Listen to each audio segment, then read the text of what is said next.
হাদিসের ভাষায় কাকে নিঃসন্তান বলা হয়? এ, যার সন্তান হয় না।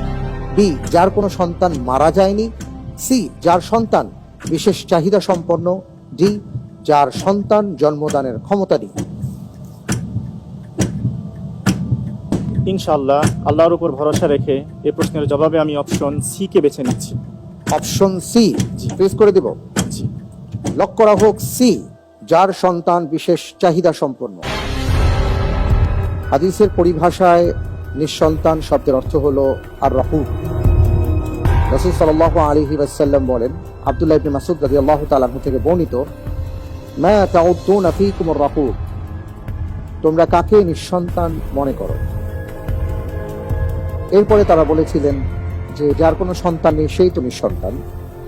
রাসূল সাল্লাল্লাহু আলাইহি ওয়াসাল্লাম কি বলেছেন এটা আমি বলবো, তার আগে আমি আপনাকে জানিয়ে দিচ্ছি, আপনি যে অপশনটিকে পছন্দ করেছেন সি, আপনার উত্তরটি সঠিক হয়নি। আলহামদুলিল্লাহ। সঠিক উত্তর হলো, রাসূল সাল্লাল্লাহু আলাইহি ওয়াসাল্লাম মূলত বলেছেন, মূলত নিঃসন্তান বলা হয় তাকে যার কোনো সন্তান মৃত্যুবরণ করেনি। অর্থাৎ অপশন